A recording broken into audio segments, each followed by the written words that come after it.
Something is here killing us. It's a terrible thing to watch people die of cancer and realize the suffering that they're going through, and to realize that you could be next.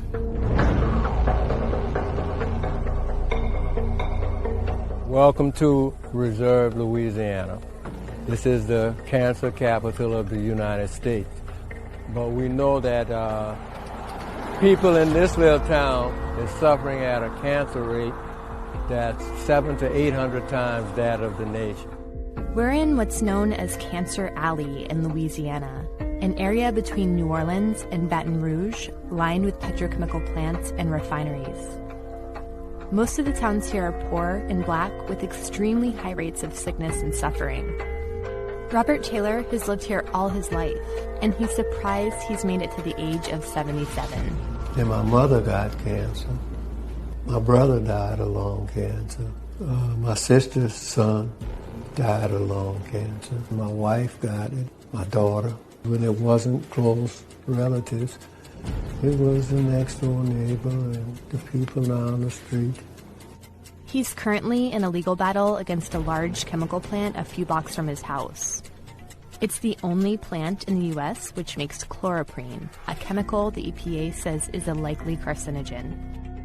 I think the emissions need to stop. I don't think that human life should be subject to the profit motive. What chloroprene goes to make is the neoprene material that goes in wetsuits and laptop covers. It's more of a product that's made for people's recreation. Well, that's a part of the humiliation that we suffer. We don't even have a swimming pool in the black community.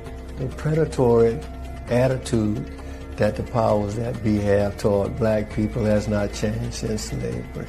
The methodologies and whatnot changed, but the effect in all of this is still the same. We're still deep in slavery in America. Reserve was once a thriving black community post-World War II.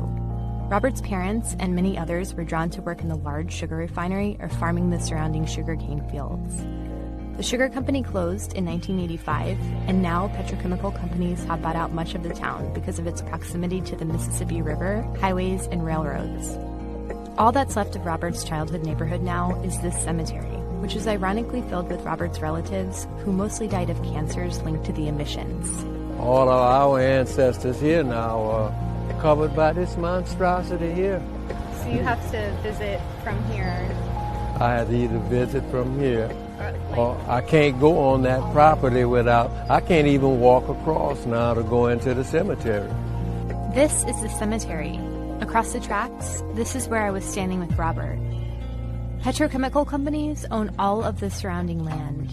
My mom and my dad in there, brothers and sisters, uncles, aunts, my grandfather. But look what I've got to go through. Look what I'm up against, just trying to come and visit with them. Robert teamed up with Wilma Subra, a chemist who is doing pro bono scientific analysis for the community. They hold regular meetings to fill the town in on what's going on. Everyone's been exposed for a very, very long time. DuPont has been making chloroprene here in Laplace Reserve area for 49 years and releasing it into the air. DuPont operated the plant until Dinka took it over in 2015, keeping on almost all of the facility's employees. This is the only community exposed to chloroprene at these high concentrations in the whole United States. Chloroprene is released into the air during its production process. It can't be seen, but does give off a pungent smell.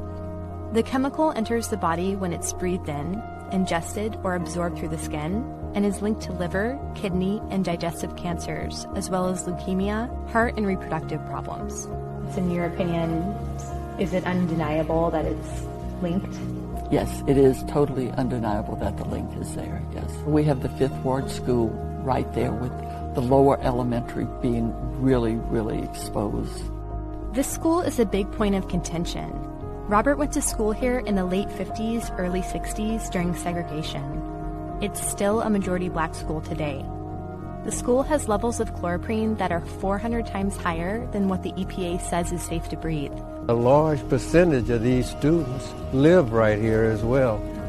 So they're being bombarded. These kids are being bombarded with that, some of them 24 hours a day. How far away is this elementary school from the plant? 1,500 feet. Wow. So, yeah, So yeah. it's just right beyond Right, those trees yes, right right beyond those trees. Those trees right there is the plant. People most affected by the negative aspects of it are the poor and the powerless, which in America, by and far, are the people of color, or black people. From what I get from them since I've been involved is just a sense of helplessness, powerlessness. How can we fight these powerful, rich organizations? Once we can get enough people to join with us, that's where our power will be. You know, we'll exercise political power.